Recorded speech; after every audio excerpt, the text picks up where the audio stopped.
Le nationalisme ukrainien a toujours été, historiquement, un mouvement à la recherche d'un ennemi. S'il n'avait pas d'ennemi, il n'aurait pas vraiment de raison d'exister.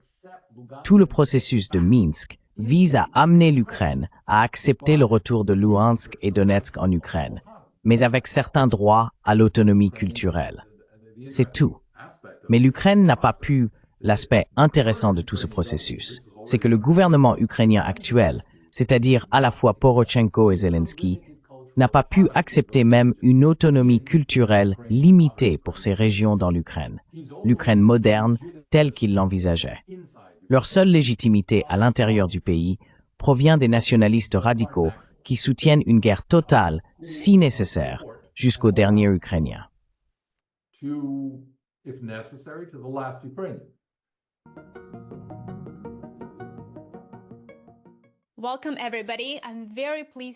Bienvenue à tous.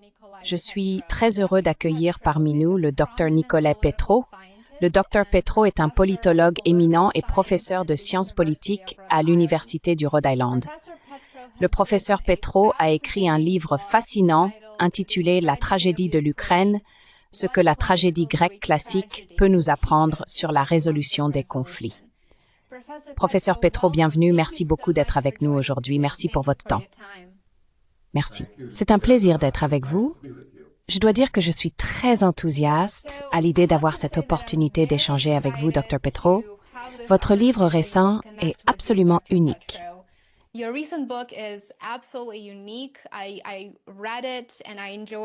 Je l'ai lu et j'ai vraiment apprécié en apprendre autant sur les luttes internes en Ukraine. C'est quelque chose dont on n'entend pratiquement jamais parler ici en Occident. Votre livre fait un travail remarquable en mêlant les développements politiques récents en Ukraine à un contexte historique absolument essentiel, afin de dépeindre une réalité largement méconnue de nombreux commentateurs politiques occidentaux, qui présentent l'Ukraine comme une nation dépourvue de diversité. Vos recherches mettent en avant le pluralisme culturel et religieux en Ukraine, tout en soulignant les liens historiques forts avec la Russie voisine. Pourriez-vous donc nous présenter l'idée principale ou la thèse de votre livre?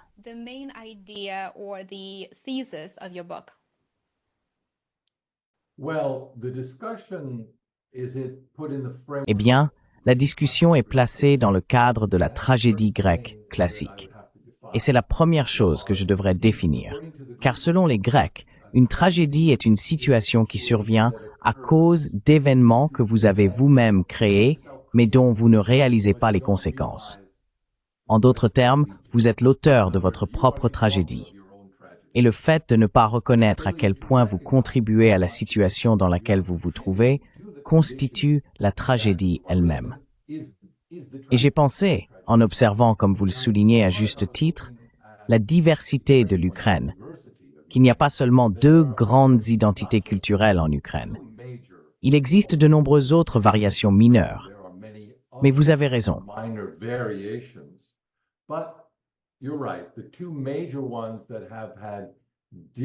Les deux principales identités qui ont eu du mal à coexister ces dernières années sont l'identité ukrainienne occidentale, dont le centre culturel se trouve en Galicie, avec pour capitale Lviv, également connue sous le nom de Lvov, et l'identité ukrainienne orientale, ou malo-russe. Les différentes régions de l'Est de l'Ukraine portent divers noms, mais cela recouvre généralement ce que l'on appelle l'Ukraine de la rive gauche, donc à l'est du Dniepr, qui a historiquement été, je dirais, non pas l'une ou l'autre, mais à la fois une partie intégrante de la Russie et en grande partie russophone. Les régions occidentales, il y a 4 principales provinces occidentales avec une identité distincte, n'appartenaient pas à l'Empire russe. Elles ont historiquement appartenu à l'Empire austro-hongrois et, pendant une brève période entre la Première et la Seconde Guerre mondiale, à la Pologne.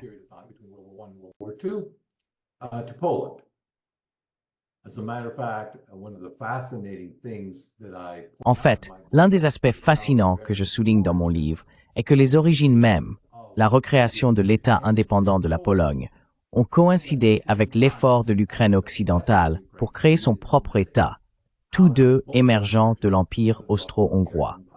Il s'agissait véritablement d'une sorte de lutte mythique, dont on entend si souvent parler, comme celle entre Romulus et Rémus, ou entre Caïn et Abel. Il s'agissait de deux frères, les Polonais et les Ukrainiens de l'Ouest, coincés dans le canal de naissance, et un seul a survécu, en l'occurrence la Pologne. Et la Pologne n'aurait pas pu exister historiquement sans mettre effectivement fin au droit de l'Ukraine occidentale à l'indépendance.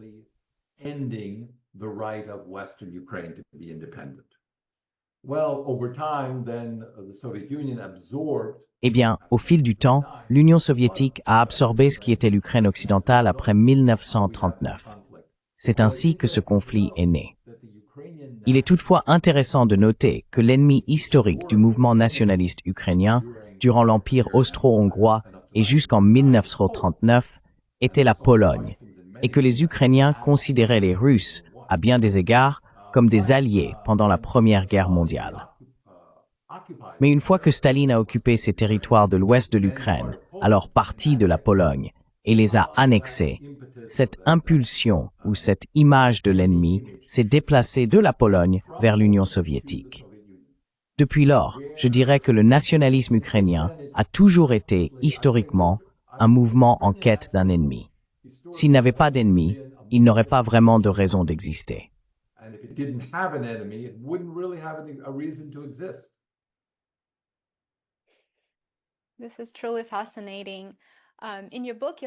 C'est vraiment fascinant.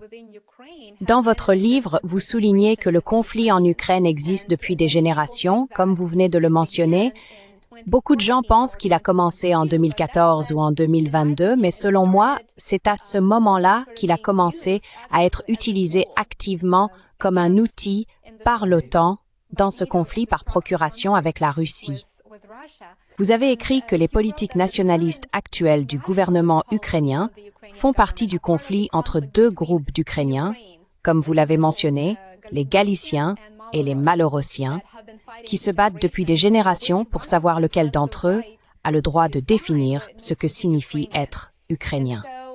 Diriez-vous donc que les mouvements nationalistes ukrainiens cherchent en réalité à créer un ethno-État, une Ukraine monoethnique?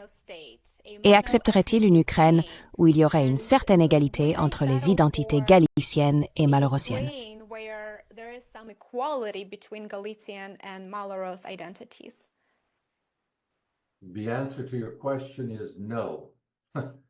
La réponse à votre question est non. Ils ne toléreraient pas cela. Toute l'idéologie du nationalisme ukrainien, qui prend forme avec les écrits de Dmytro Dontsov à la fin des années 1920 et au début des années 1930, ainsi que d'autres auteurs émigrés, principalement en Pologne et en Allemagne à l'époque, repose entièrement sur la création d'une identité ukrainienne distincte et sur la construction d'une nation autour de cette identité comme raison d'être. En d'autres termes, la nation doit être créée afin que le peuple puisse exister en son sein. D'une certaine manière, il y a un célèbre dicton, je crois, de Mazzini, le nationaliste italien, qui disait « Nous avons créé l'Italie. Il est maintenant temps de créer les Italiens. »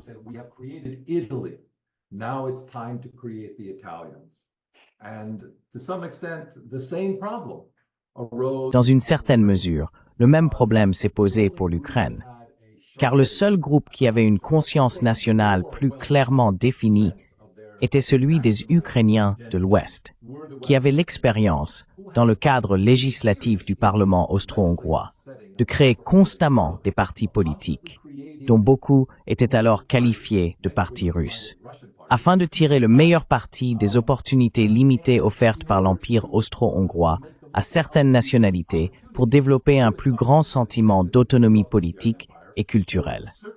Cela a été principalement reconnu par l'Empire austro-hongrois pour les Allemands et les Hongrois. Ensuite, certains privilèges étaient accordés aux Tchèques et aux Slovènes.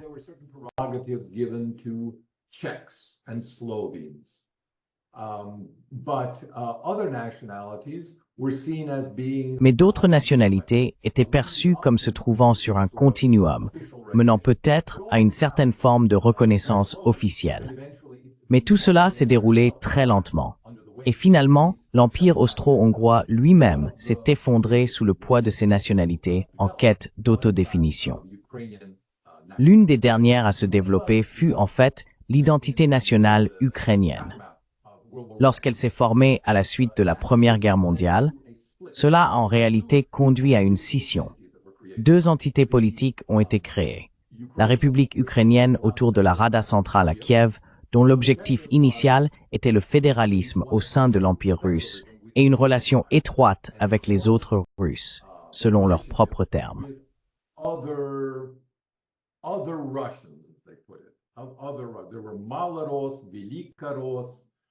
Il y avait les Maloros, les Velikoros, donc les petits Russes, et les grands Russes. La Russie rouge était en réalité la Galicie.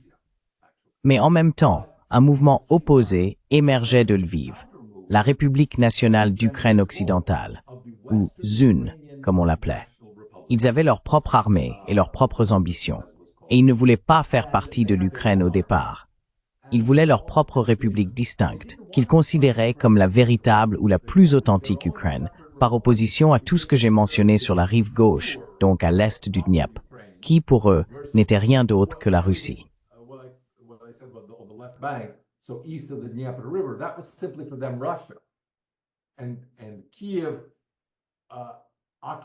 Et Kiev occupait une position ambivalente, car, intellectuellement et culturellement, elle était principalement russe. Mais historiquement, elle devait être revendiquée comme étant essentiellement le berceau de l'identité nationale ukrainienne. Son statut restait donc indéterminé, mais tout ce qui se trouvait à l'est de Kiev était essentiellement concédé à la Russie sur le plan culturel. Cependant, ces deux mouvements ont brièvement trouvé une réconciliation dans ce qu'on a appelé l'acte d'unification. Mais les Ukrainiens de l'Ouest ont été immédiatement trahis par la Rada centrale, par Petliura, qui a vendu les Ukrainiens de l'Ouest et les a rendus à la Pologne en échange du soutien polonais contre les bolcheviks.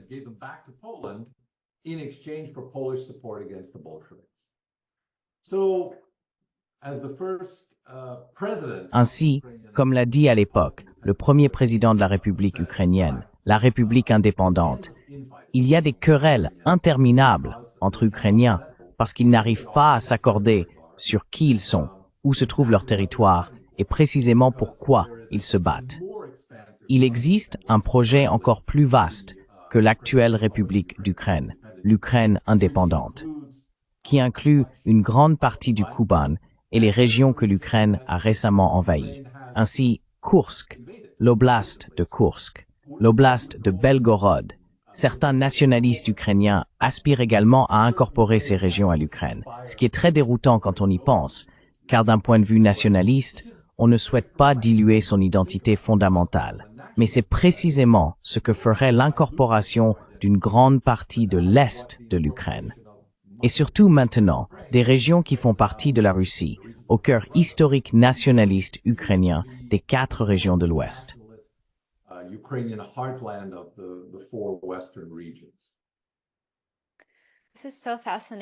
C'est vraiment fascinant et merci d'avoir partagé ce contexte. Je pense qu'il est très important pour comprendre la lutte en Ukraine d'identifier clairement ce qu'est un véritable Ukrainien selon leur idéologie.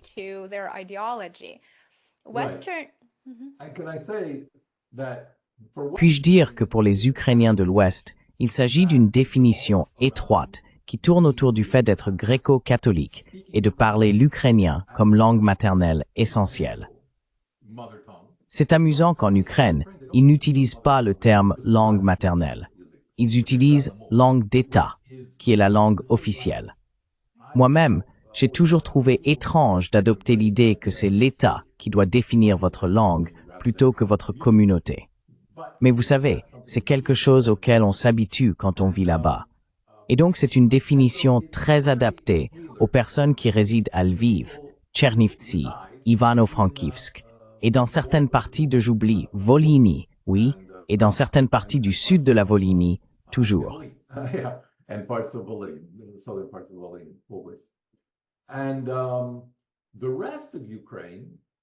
Et le reste de l'Ukraine, et je parle ici aussi bien du centre que de l'est de l'Ukraine, parle essentiellement un mélange. Ils sont parfois gréco-catholiques, mais plus souvent orthodoxes, et ils ne correspondent pas vraiment à l'image de ce qu'est un véritable Ukrainien. Ainsi, la lutte depuis les années 1930 dans la politique ukrainienne a été la tentative d'imposer cette définition comme la bonne, d'accorder davantage de droits, si l'on veut, à cette définition des Ukrainiens, et, par la pression sociale et la politique gouvernementale, au fil du temps, le plus rapidement possible, d'éliminer les autres Ukrainiens, soit en modifiant leur comportement pour qu'ils adoptent une nouvelle définition d'eux-mêmes en tant qu'Ukrainiens et changent leur comportement, soit en les forçant à partir.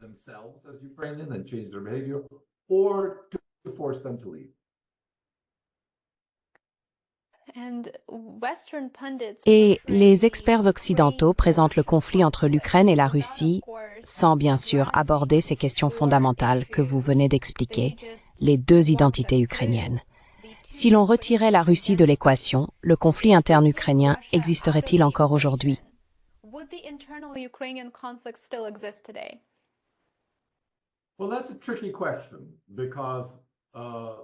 Eh bien, c'est une question délicate, car l'existence de la Russie est la raison d'être de l'autre identité ukrainienne.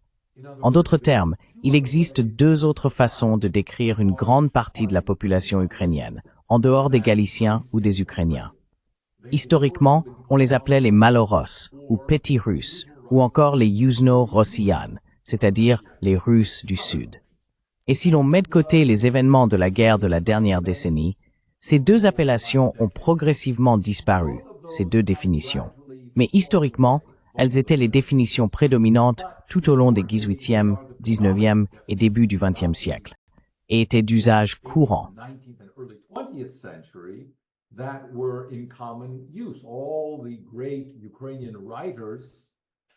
Tous les grands écrivains ukrainiens, du moins pas nécessairement en se définissant ainsi, mais en utilisant le terme de manière interchangeable, utilisaient Maloros avec ukrainien. Shevchenko, le grand poète national ukrainien, appelait entre autres le peuple Maloros, bien que la région elle-même soit à la frontière. Donc, Ukraina, Krai, signifiant région ou souvent région frontalière.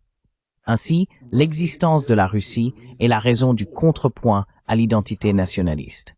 Mais on pourrait dire la même chose de la relation entre la Pologne et l'Ukraine occidentale. L'Ukraine occidentale existe comme un contrepoint à l'identité polonaise.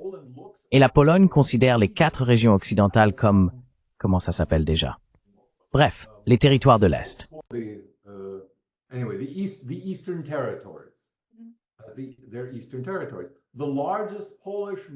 Ce sont des territoires de l'Est. Le plus grand cimetière militaire polonais se trouve au centre de Lviv. Et encore une fois, la terminologie là-bas est Lviv en ukrainien, Lviv en russe et Lvov en polonais également.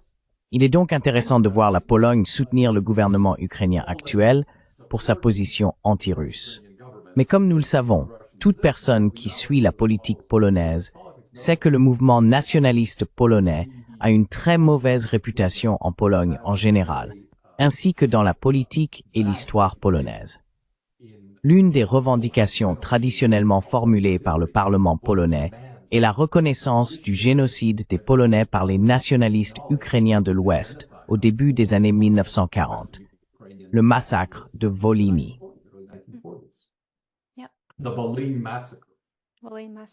Massacre de Volhynie, oui. Et bien sûr, la Pologne et l'Ukraine se disputent encore le droit d'exhumer ces restes. Et je pense que l'Ukraine...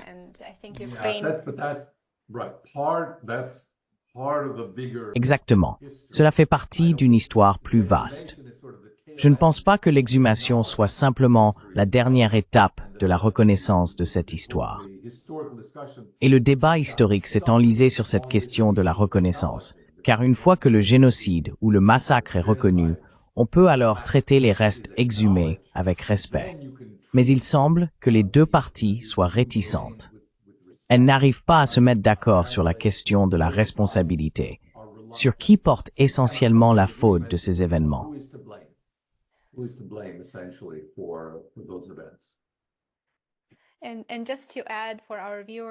Et j'aimerais ajouter, Pour nos téléspectateurs qui ne sont pas familiers avec les différences entre l'Ukraine de l'Ouest et l'Ukraine centrale ou orientale, que la langue ukrainienne parlée en Ukraine de l'Ouest est, comme vous l'avez mentionné, un mélange important de polonais, de hongrois et d'autres influences.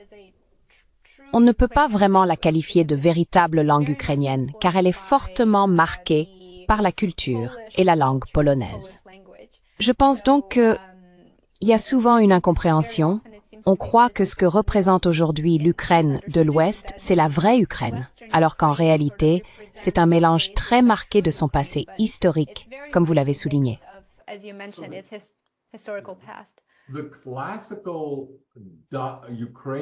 La langue ukrainienne classique a commencé avec Kotlyarevski.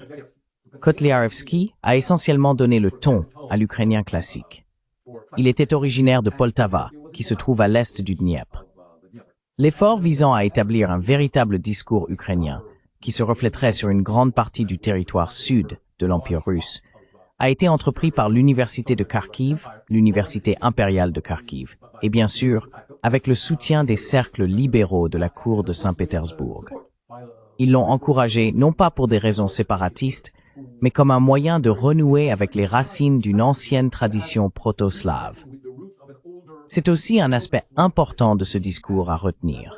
Le nationalisme est un phénomène politique très récent.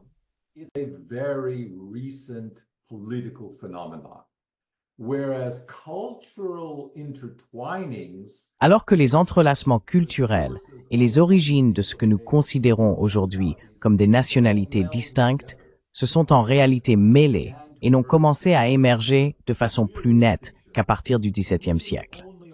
Mais même à cette époque, nous savons, grâce à la correspondance et aux documents de Bohdan Khmelnytsky, ainsi qu'aux différents traités signés entre l'Hetmanat cosaque et le tsar à Moscou, que les deux termes, ukrainien, désignant la région géographique, et Maloros, ou parfois simplement Russki, signifiant russe, étaient les façons courantes de définir les populations vivant en Ukraine, qui se distinguaient par leur identité religieuse orthodoxe par opposition aux catholiques polonais. Ainsi, la manière la plus claire de les distinguer était de les désigner tous comme russes, c'est-à-dire orthodoxes, quelle que soit leur nationalité, étant sujets du tsar de tous les Russes. Les Russes étant un concept pluriel, et cela jusqu'à la chute de la dynastie Romanov au début du XXe siècle.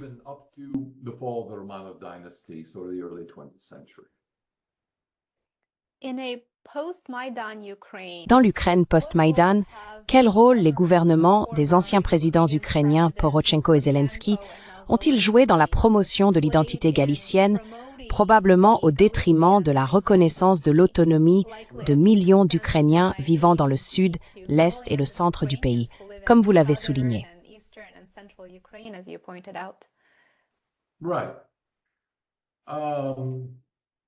D'accord. Bien que je pense qu'on pourrait aussi soutenir qu'ils n'ont pas vraiment fait grand-chose pour l'autonomie des Ukrainiens de l'Ouest. En d'autres termes, la véritable ambition de tous, pas seulement après Maïdan, mais aussi après 2004, je pense que Kois Bondarenko, qui est un analyste ukrainien très intéressant, souligne que les événements de 2014 ont en réalité été déclenchés par Viktor Yushchenko. Le président Yushchenko, en 2004, et le grand conflit autour de l'élection de 2004 est de savoir qui l'avait réellement remporté, Yushchenko ou Yanukovych. Yanukovych, il faut le reconnaître rétrospectivement, a gracieusement concédé la victoire à Yushchenko, qui a tout gâché, quittant ses fonctions 4 ans plus tard avec un taux de popularité de seulement 6%, menant directement à la revanche victorieuse de Yanukovych.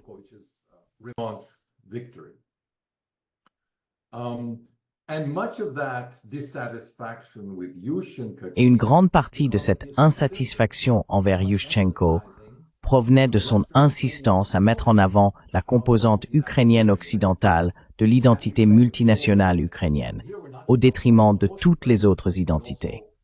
Et ici, il ne s'agit pas seulement des Ukrainiens malo-russes, mais aussi des personnes d'origine hongroise, des mariages mixtes dans le sud-ouest de l'Ukraine. Nous parlons des Polonais, des Roumains et des Bulgares. qui ont leur propre communauté et, je dirais, subissent les mêmes restrictions sur leur identité que les Ukrainiens russophones. Ils s'appuient souvent sur le russe comme langue commune parmi, je dirais, les minorités nationales d'Ukraine, car il n'existe aucune reconnaissance légale du statut de minorité pour aucune nationalité en Ukraine. C'est un programme nationaliste dur et cela précède tout conflit militaire.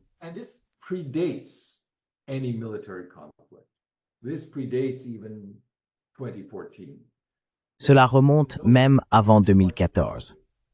Il y a eu l'exemple notable, et je pense en grande partie positif pour l'Ukraine, de la loi linguistique de 2012. La loi Kivalov, et j'oublie maintenant le co-auteur, la loi linguistique Kivalov, qui avait un co-auteur, permettait à toute région d'Ukraine comptant une population minoritaire de 10% d'utiliser cette langue secondaire dans les documents juridiques locaux. Cette loi a été adoptée en 2012 sous Yanukovych. Mais elle a aussi été la première mesure abrogée par le gouvernement issu du Maïdan, le gouvernement arrivé au pouvoir après le Maïdan.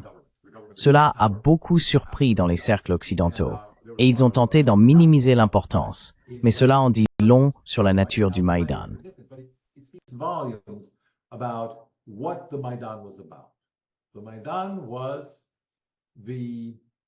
Le Maïdan a été le coup d'État des sections nationalistes militarisées et militantes de l'ouest de l'Ukraine qui ont financé l'occupation de Kiev, principalement Kiev, et pas tellement d'autres régions. À l'époque, je vivais à Odessa, et je peux vous dire que beaucoup de gens, je ne peux pas donner de pourcentage, mais je dirais que la réaction typique était perplexe face à ce qui se passait à Kiev et déçue par l'ampleur des actions menées, par la pression exercée par les groupes paramilitaires sur le gouvernement légal et par le fait que le gouvernement légal ne réagissait pas. En effet, le gouverneur par intérim de l'époque, Nikolai Skorik, faisait partie de ceux qui ont demandé l'instauration de la loi martiale afin de calmer le pays et de déterminer la suite des événements dans un cadre légal.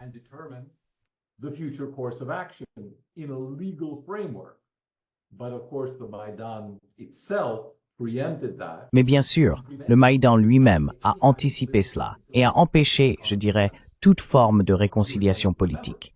Car, comme vos téléspectateurs s'en souviennent peut-être, le 22 février 2014, un accord avait été négocié par les États de Lyubomiel pour permettre une transition pacifique du pouvoir de Yanukovych vers un gouvernement intérimaire dirigé par l'un des leaders de l'opposition, un parlementaire de l'époque nommé Arseny Yatsenyuk, avec des élections anticipées devant se tenir dans l'année d'ici février 2015. Mais la rue, les militants ont devancé cela en prenant d'assaut le Parlement, en s'emparant du contrôle et en empêchant les parlementaires en place de siéger.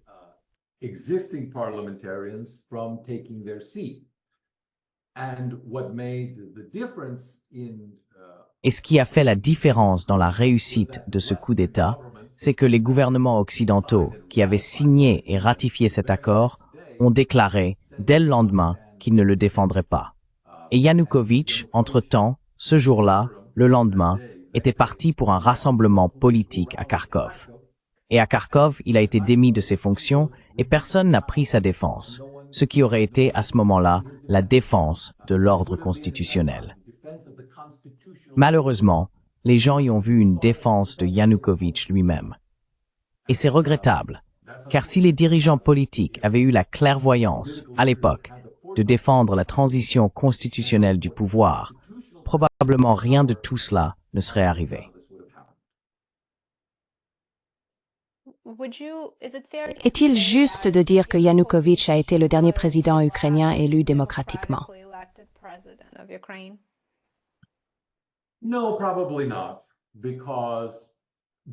Non, probablement pas, parce que la démocratie n'exige pas grand-chose. Elle demande simplement un décompte des voix et un pourcentage. Ce pourcentage peut être de 51% ou quelque chose comme ça. Il peut être élevé, il peut être faible. Il suffit d'une majorité simple. Et il semble bien qu'après tout le chaos traversé par le pays en 2014, l'élection de Poroshenko ait été remportée par lui. Même Vladimir Poutine, le président russe, a apaisé les tensions à l'époque en déclarant Nous reconnaissons la légitimité de ces élections et nous espérons qu'elles conduiront à une résolution du conflit dans la partie orientale du pays.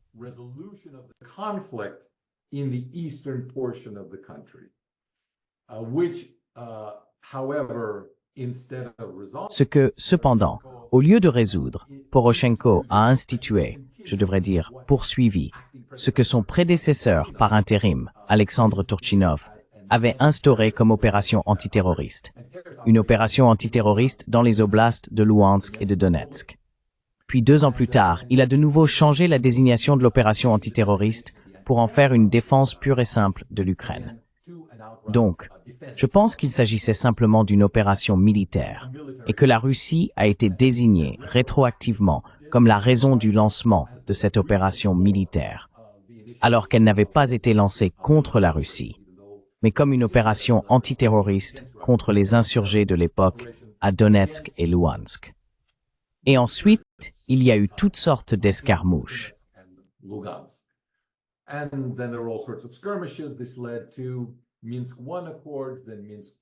Cela a conduit aux accords de Minsk I, puis aux accords de Minsk II. Au cours des 8 années suivantes, de nombreux efforts ont été déployés pour amener l'Ukraine à accepter et à mettre en œuvre les termes de Minsk II, mais elle les a toujours rejetés et a trouvé des moyens d'éviter de les appliquer. Lorsque la partie russe affirme aujourd'hui qu'elle ne souhaite pas simplement un nouveau cessez-le-feu, mais un traité de paix global avec l'Ukraine, je pense que cela reflète en grande partie les 8 années de négociations infructueuses visant à mettre en œuvre Minsk II. Telle a été l'expérience de tous les participants au processus de Minsk II de 2015 à 2022.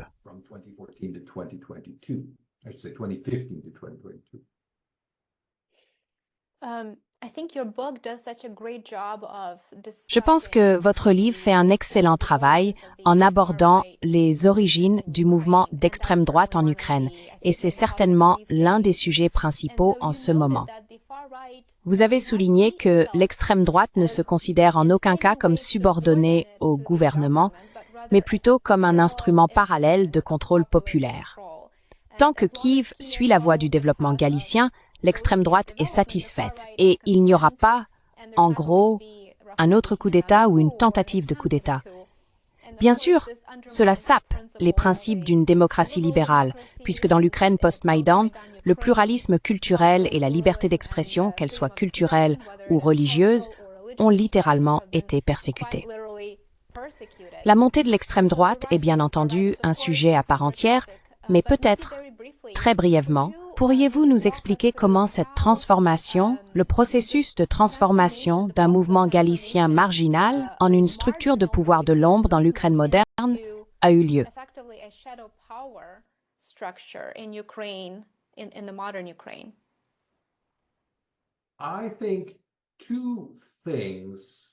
Je pense que 2 facteurs ont contribué à cette montée, qui a été lente mais impressionnante dans sa prise de contrôle progressive des institutions gouvernementales.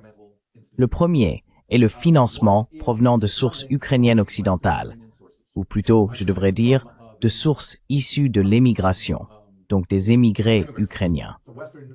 Le financement arrive au début des années 1990 grâce à l'émigration ukrainienne, et par la suite, ils sont également soutenus par des sources de financement occidentales qui sont pro-démocratie. Il s'agit donc de diverses organisations financées par Soros, mais aussi du National Endowment for Democracy et de tous les différents mouvements pro-démocratie. La raison de ce soutien n'a rien à voir avec ces organisations elles-mêmes, ou, je devrais dire, avec les organisations nationalistes ukrainiennes occidentales. Cela tient au fait qu'elles luttent contre l'influence russe.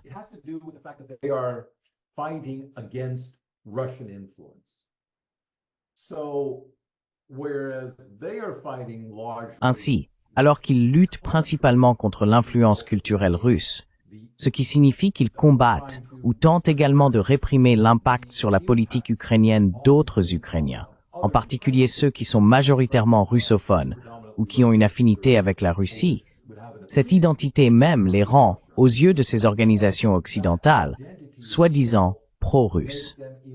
Ainsi, Yanukovych, qui n'est pas pro-russe, devient ciblé est étiqueté comme pro-russe. Il n'est pas pro-russe, il est pro-ukrainien, mais pro-Ukraine orientale. Il soutient les industriels de l'Est de l'Ukraine. Il souhaite que les territoires de l'Est de l'Ukraine, qui sont les plus grands contributeurs au PIB et possèdent la population la plus nombreuse, soient également les plus influents au Parlement ukrainien.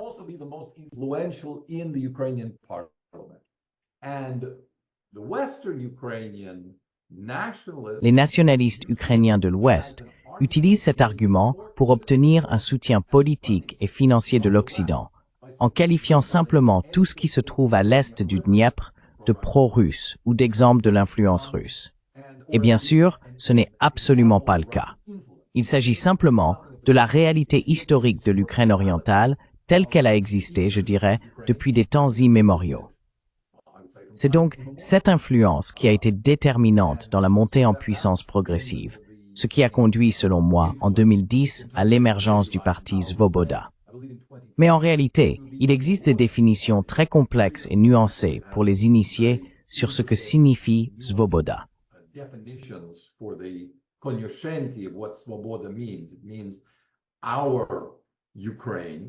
Cela signifie également notre Ukraine, ou notre Ukraine donnée par Dieu. L'organisation nationaliste que le Parlement européen de l'époque condamne et demande aux autres forces politiques en Ukraine d'éviter obtient 10% des sièges, ce qui est le maximum qu'une organisation nationaliste clairement de droite ait obtenu au Parlement. Mais ce qui fait vraiment basculer la situation, pour ainsi dire, et place véritablement l'extrême droite au centre de la politique ukrainienne, c'est bien sûr le Maïdan et le conflit, les morts au Maïdan. Le parti Svoboda, le secteur droit et leur multitude de petites organisations coordonnées par l'élite politique de droite en Ukraine occidentale. Tous ces partis, dès le début, dès la fin 2013, avaient déjà compris ou prédit qu'il s'agirait d'un conflit militaire.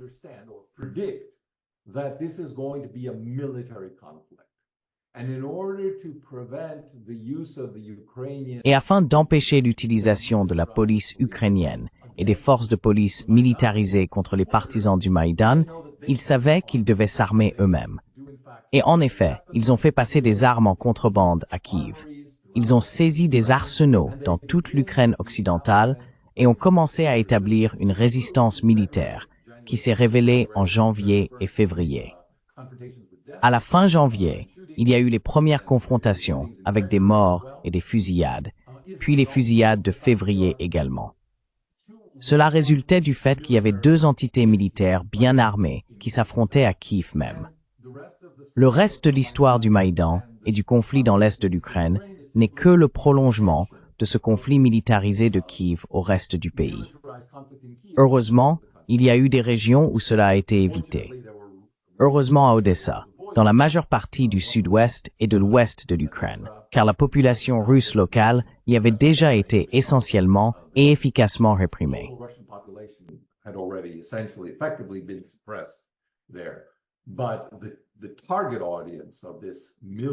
Mais le public cible de cette campagne militarisée se trouvait clairement à l'est. C'est pourquoi on observe non seulement des conflits militaires à Donetsk et à Lugansk, mais aussi à Kharkiv et dans une moindre mesure dans d'autres régions. J'explique dans mon livre pourquoi seules 3 régions sont tombées, ou, disons, ont fait sécession de l'Ukraine et ont cherché à rejoindre la Russie.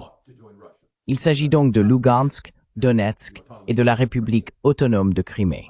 Cela s'explique en grande partie par la composition locale, la relation des politiciens locaux avec les oligarques locaux, le degré de financement des milices locales par ces oligarques, et la présence ou non d'un véritable élan populaire derrière ces milices, comme ce fut le cas à Lugansk et Donetsk, et évidemment aussi en Crimée.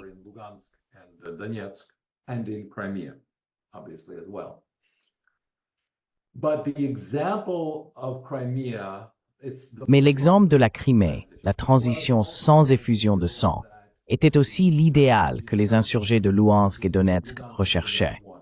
Mais cela n'a pas réussi, parce que la Russie ne les a pas soutenus. Ils ne les ont pas soutenus à l'époque. Ils voulaient une réintégration pacifique. La Russie l'a voulu, de 2014 à 2022. Tout le processus de Minsk était un effort pour amener l'Ukraine à accepter Luhansk et Donetsk de nouveau en Ukraine, mais avec certains droits à l'autonomie culturelle, c'est tout. Mais l'Ukraine n'a pas pu. L'aspect intéressant de tout ce processus, c'est que le gouvernement ukrainien actuel, donc déjà sous Poroshenko et Zelensky, n'a pas pu accepter même une autonomie culturelle limitée pour ces régions dans l'Ukraine, l'Ukraine moderne telle qu'ils imaginaient que le pays devait être aujourd'hui.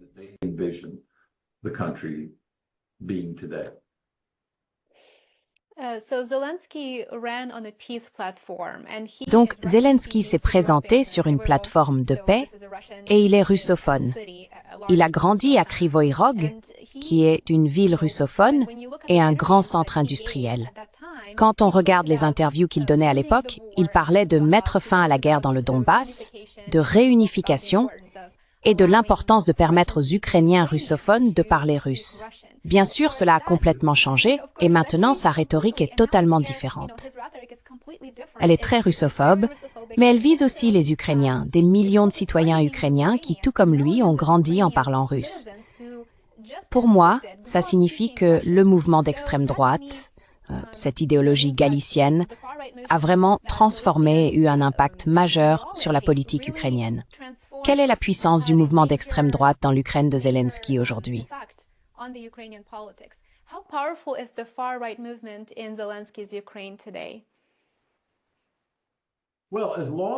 Eh bien, tant que le conflit militaire se poursuit, la confrontation peut être utilisée pour créer de l'hostilité. L'une des raisons pour lesquelles la partie ukrainienne hésite à s'engager dans des négociations de paix à long terme, et pas seulement un cessez-le-feu qui leur permettrait de se réarmer et potentiellement d'éviter de concéder la défaite, c'est qu'ils peuvent toujours rester dans une posture d'anticipation de la reconquête des territoires perdus. Mais ce que la Russie cherche, c'est à éviter cela, à fixer les termes de la relation et à passer à une relation meilleure. Mais comme le dit Poutine, cela commence par la reconnaissance de la défaite de l'Ukraine et par le fait que les Ukrainiens reconnaissent qu'ils ont perdu le conflit militaire et doivent demander la paix.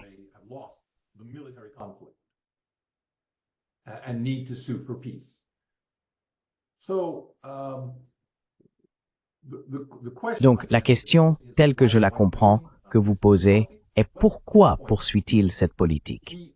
Eh bien, à ce stade, il s'est mis dans une position très difficile. Sa seule légitimité en Ukraine provient des nationalistes radicaux qui soutiennent une guerre totale, si nécessaire, jusqu'aux derniers Ukrainiens. Cela a été consciemment affirmé par plusieurs dirigeants nationalistes ukrainiens, précisément parce que toute autre Ukraine ne vaudrait pas la peine d'y vivre. Donc, si tous les Ukrainiens doivent mourir pour devenir des martyrs au nom d'une autre Ukraine, une Ukraine totalement ukrainienne, alors qu'il en soit ainsi. C'est le destin. Mais il n'existe aucun parti pour la paix sur lequel Zelensky puisse compter, car il n'a pas permis à un tel parti d'avoir une voix dans la politique ukrainienne depuis avant le début de la guerre.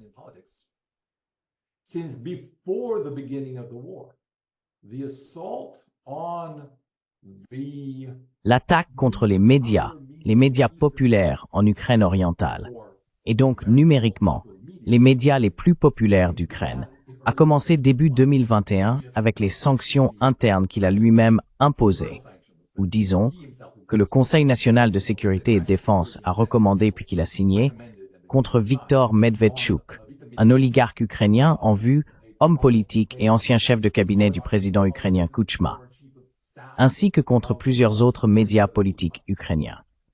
Ainsi, la propriété de tous les médias privés a été essentiellement retirée des mains privées pour être confiée à des personnes au moins loyales à Zelensky, loyales au régime.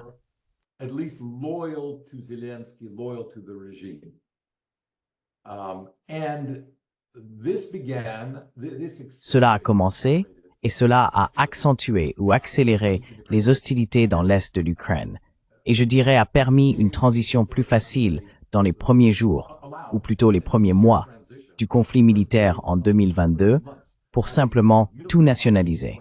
Donc à l'heure actuelle, nous avons toujours ce qu'on appelle un téléthon unifié.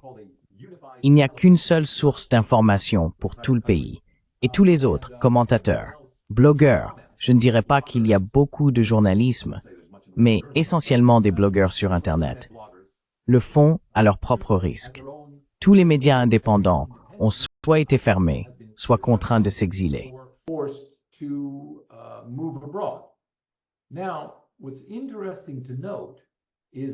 Ce qui est intéressant à noter, c'est que ces sites restent parmi les plus populaires en Ukraine. Ils comptent le plus grand nombre d'abonnés et des personnes très respectées, certainement pas pro-russes, mais des analystes indépendants.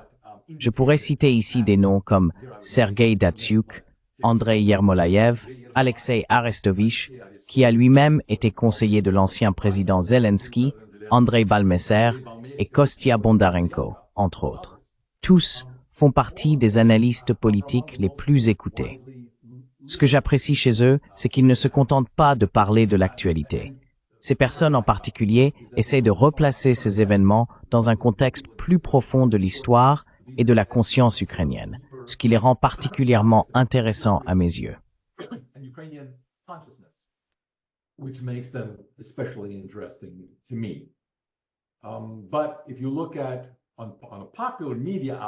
Mais si vous regardez un média populaire comme Strana.ua, il doit constamment changer de nom de domaine pour échapper à la censure ukrainienne et européenne. Le site des journalistes orthodoxes indépendants pour l'Ukraine a également été supprimé et a tenté de trouver refuge sous d'autres domaines. Ce sont deux sites très populaires que les gens essayent de suivre, car évidemment, toute voie alternative qu'ils pourraient éventuellement obtenir de la Russie est tout simplement totalement supprimée. Mais avec l'aide de nos collègues occidentaux, les commentaires de beaucoup de ces personnes sont également parfois retirés d'Internet pendant un certain temps.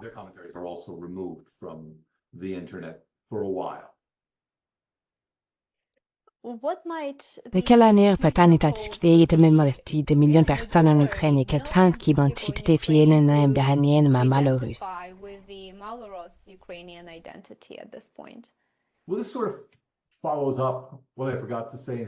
Eh bien, cela fait un peu suite à ce que j'ai oublié de dire en réponse à votre question précédente. Les guerres ne peuvent pas durer éternellement. Les guerres se nourrissent de la haine, et tant que la haine de l'ennemi peut être entretenue, la guerre peut l'être aussi, et être justifiée. Pour une raison ou une autre, quand la paix arrive, lorsqu'un accord de paix est trouvé, il devient possible de maintenir cette haine. Et, en conséquence, tout ce qui n'était pas possible auparavant revient en force, revient dans la conscience des gens, revient dans les familles. Rappelez-vous, un Ukrainien sur 5 a des proches en Russie. Maintenant, on entend beaucoup d'histoires. Ils ne se parlent plus, ou je ne peux plus parler à ces gens-là.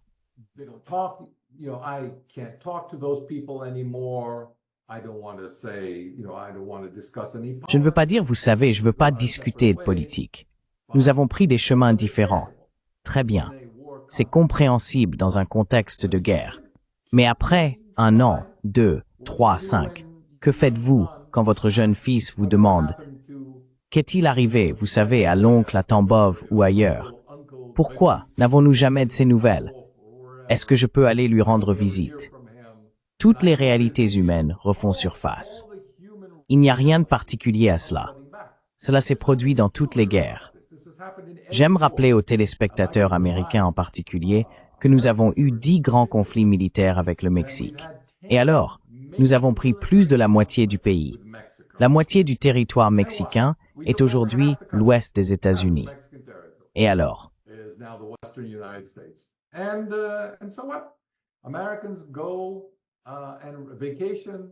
Les Américains partent en vacances, possèdent des résidences, aiment passer du temps en Basse-Californie et font toutes sortes de choses. La vie finira par reprendre son cours. On ne peut donc absolument pas extrapoler la nature des relations 5 ans après la fin d'un conflit à partir de ce qu'elles sont aujourd'hui. Et 5 ans, c'est relativement court. Je peux facilement l'imaginer, car je l'ai vécu personnellement en tant que jeune homme en Europe de l'Ouest, à quel point une génération plus âgée pouvait entretenir ses ressentiments envers les Allemands. Lorsque je vivais en Allemagne à l'époque, jeune homme, je voyageais et allais en Hollande ou ailleurs. Les personnes d'un certain âge, si on leur parlait en allemand, se montraient hostiles ou refusaient de vous adresser la parole. Bien sûr, pour les jeunes, cela n'avait plus aucune importance 20 ou 30 ans après la guerre.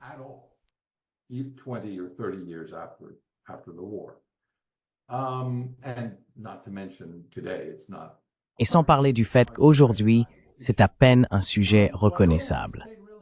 Je ne m'attends donc à rien de différent ou d'inhabituel dans la future relation entre la Russie et l'Ukraine. Ce qu'elle sera dépendra de la rapidité avec laquelle la normalité des relations de bon voisinage sera rétablie. Je pense que la Russie fera tout ce qu'elle peut pour rétablir ces relations, car c'est dans son propre intérêt, et pour avoir une relation aussi étroite et intime que possible avec l'Ukraine. De nombreux Ukrainiens, des Ukrainiens de l'Ouest, mais aussi d'autres, qui ont subi des pertes dans ce conflit, seront probablement réticents à le faire. Je ne parierai cependant pas sur l'attitude de leurs enfants ou petits-enfants.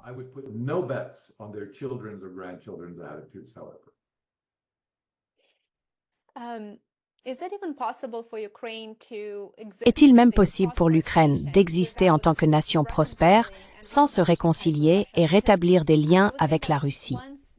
Parce que je pense que, une fois le conflit terminé, comme vous l'avez dit, il y aura simplement, avec le temps, une sorte de rétablissement des liens humains fondamentaux. Mais aussi, à l'échelle européenne, voire eurasiatique, quel rôle la Russie joue-t-elle dans cet arrangement sécuritaire qui devra être discuté pour qu'une paix durable devienne réellement une réalité?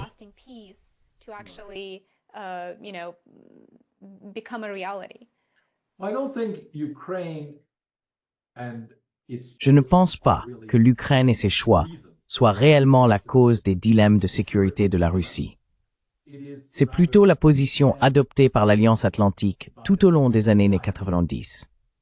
Ne voyant pas la Russie comme un partenaire potentiel, rejetant à 4 reprises sa demande d'adhésion à l'OTAN, et ne lui offrant aucun espoir ni perspective de faire un jour partie du cadre militaire et sécuritaire de l'Europe, la maintenant systématiquement à l'écart. Et bien sûr, être exclu finit inévitablement par vous rendre méfiant quant aux intentions de ceux qui vous tiennent à l'écart. Je pense que tout cela a fini par exploser, mais cela aurait pu se produire n'importe où.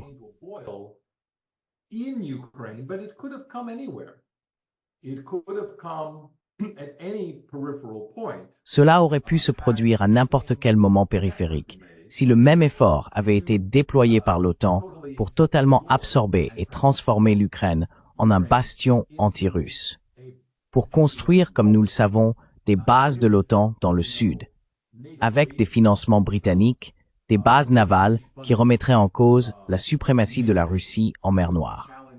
La mer d'Azov est indépendante, mais essentiellement, la mer Noire est, à mon avis, le principal point de friction. À chaque étape, il s'agissait essentiellement de décourager, et pas seulement l'OTAN d'ailleurs, mais aussi l'UMMO, comme nous l'avons vu à la suite des négociations du Maïdan, avant et après le Maïdan. Le traité d'association avec l'UMMO contenait déjà en 2013 des clauses qui empêchaient la préservation de ce qui était à l'époque un statut d'exemption commerciale très lucratif pour les produits ukrainiens, non seulement en Russie, mais dans toute la CI via la Russie.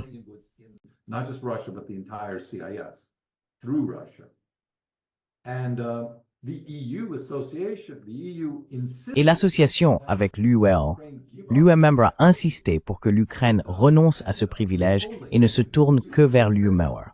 Encore une fois, cela a vraiment instauré une dichotomie, une division entre soit vous êtes avec nous, soit vous êtes contre nous. C'était, malheureusement, la politique de l'Européenne.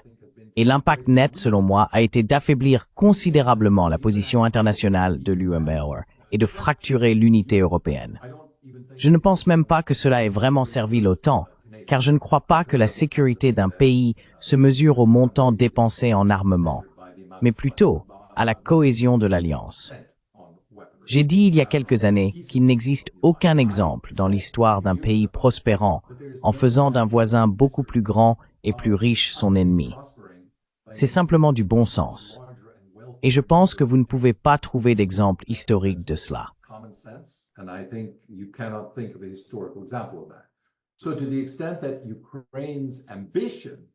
Dans la mesure où l'ambition de l'Ukraine est d'être l'ennemi de la Russie et de faire de la Russie son ennemi, elle se tire une balle dans le pied. Cependant, la question ne devrait pas être formulée ainsi. Eh bien, il suffit d'être ami uniquement avec les Russes, ou comme un simple basculement de l'OTAN vers la Russie, car cela présente des avantages, mais aussi des inconvénients. D'une part, l'UBME et l'OTAN ne sont pas prêtes à lâcher prise. Elles s'accrochent encore. Elles tiennent encore à l'Ukraine comme à la prunelle de leurs yeux.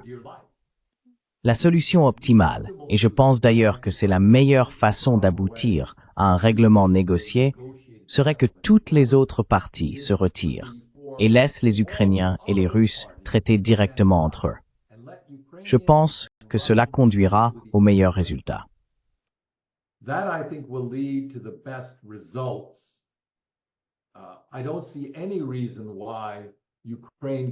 Je ne vois aucune raison pour laquelle l'Ukraine ne pourrait pas dire, ayant prouvé sur le champ de bataille que les Ukrainiens sont prêts, en grand nombre, à mourir pour l'existence et la survie de leur pays, que ce point est désormais bien établi. Et je pense que la Russie n'a aucun scrupule à accepter l'existence de l'Ukraine, mais pas en tant qu'ennemi, pas en tant qu'ennemi juré de l'existence même de la Russie, comme l'ont affirmé à plusieurs reprises les nationalistes les plus radicaux, mais plutôt en tant que pays neutre. Et je pense qu'il serait très avantageux pour l'Ukraine de s'inspirer des exemples de pays neutres qui ont prospéré entre des blocs hostiles, la Finlande, Chypre, l'Autriche, l'Irlande, pour ne citer que les pays européens, tous ayant souvent, et à travers l'histoire, été plus en sécurité et mieux lotis que leurs voisins, qui ont été entraînés dans ou ont rejoint une alliance militaire antagoniste ou une autre.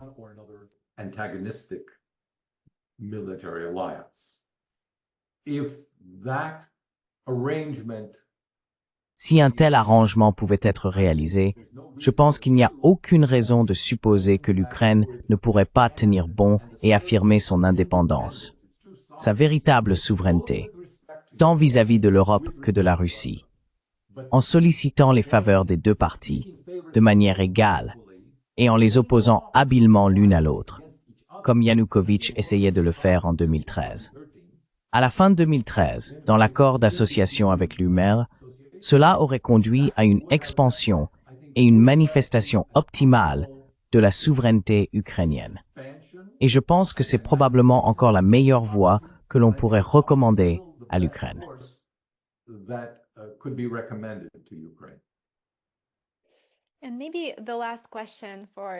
Et peut-être la dernière question pour aujourd'hui, professeur.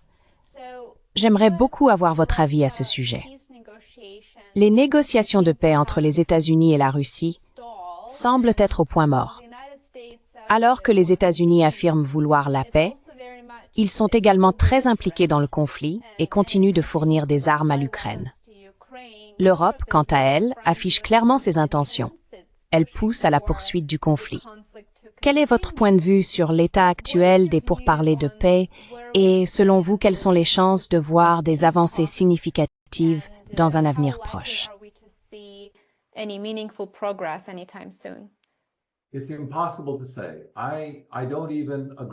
C'est impossible à dire. Je ne suis même pas d'accord pour dire que les pourparlers de paix sont au point mort.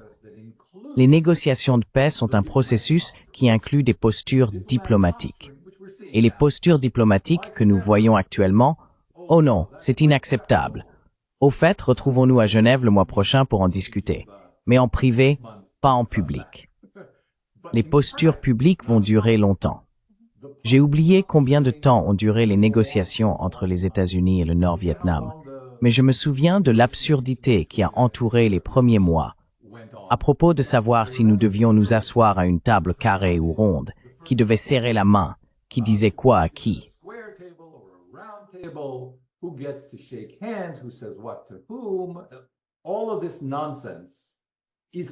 Tout cela, malheureusement, fait partie du processus de négociation tel qu'il est compris aujourd'hui.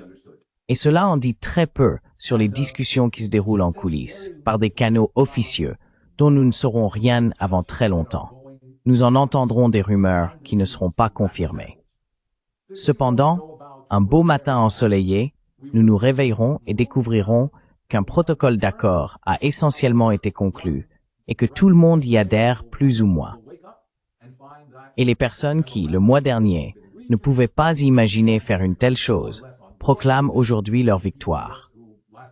Et c'est la partie la plus importante de la posture, car tout finit par boucler la boucle.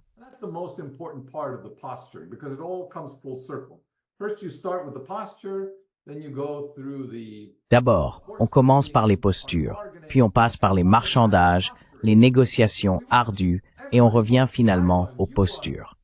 Nous avons gagné. Tout le monde a gagné. J'ai gagné, tu as gagné, etc. Ou bien, ce que tu as fait, non, je ne reconnais pas que ce que tu qualifies de victoire en soit vraiment une. Ce que j'ai obtenu, c'est la véritable victoire. Et ensuite, ils vont expliquer comment ils ont battu tout le monde et obtenu un meilleur accord. C'est le processus diplomatique normal en action. Et nous devrions vraiment, je suis sûr que vos téléspectateurs seront assez avertis pour voir au-delà de cela et comprendre que nous sommes engagés sur le long terme. Personne n'est pressé. Personne n'est pressé d'obtenir un cessez-le-feu, car éviter un cessez-le-feu crée une pression en faveur d'une paix plus durable.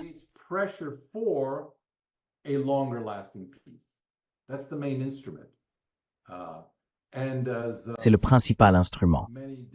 Et comme de nombreux diplomates l'ont souligné, il n'y a absolument aucune contradiction à combattre et à négocier en même temps. Je veux dire, c'était précisément la définition même de la diplomatie et de la politique que Karl von Clausewitz nous a laissée au XVIIIe, je devrais dire XVIIIe et XIXe siècle, à savoir que la guerre est la continuation de la politique par d'autres moyens. Il faut donc s'attendre à ce que les deux continuent jusqu'à ce qu'un point de saturation soit atteint, jusqu'à ce que les deux camps en aient assez. On me demande parfois pourquoi les guerres continuent, pourquoi elles commencent même.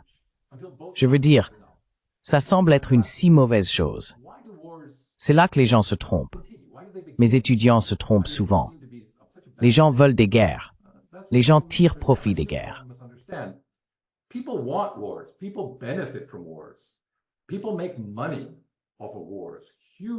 Des gens s'enrichissent grâce à la guerre. D'énormes industries, des conglomérats, des carrières politiques se font et se défont. Tout cela est la conséquence directe de la guerre.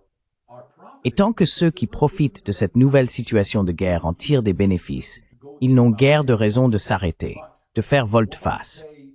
Mais une fois qu'ils estiment avoir tiré tout ce qu'ils pouvaient de cette guerre en particulier, l'initiative passe alors à ce groupe de personnes qui se disent « Eh bien, à ce stade, nous pouvons anticiper plus de profits grâce au commerce qu'à la guerre. » Si bien que ces mêmes personnes changent de cap et commencent à dire le contraire de ce qu'elles affirmaient 6 mois plus tôt.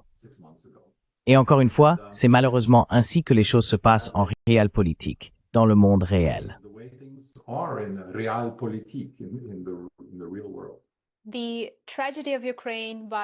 La tragédie de l'Ukraine du docteur Nikolai Petro est un livre vraiment unique qui est indispensable pour ceux qui souhaitent mieux comprendre les causes profondes du conflit entre l'Ukraine et la Russie, ainsi que les tensions générationnelles au sein même de l'Ukraine. J'ai vraiment apprécié ce livre et je mettrai le lien vers l'ouvrage du docteur Petro dans la description de la vidéo ci-dessous. Je le recommande vivement, vraiment. Professeur Petro, merci infiniment pour votre temps et pour cette conversation absolument fascinante. J'espère que vous reviendrez, car je sais que le public a vraiment adoré et j'ai encore tellement de questions à vous poser.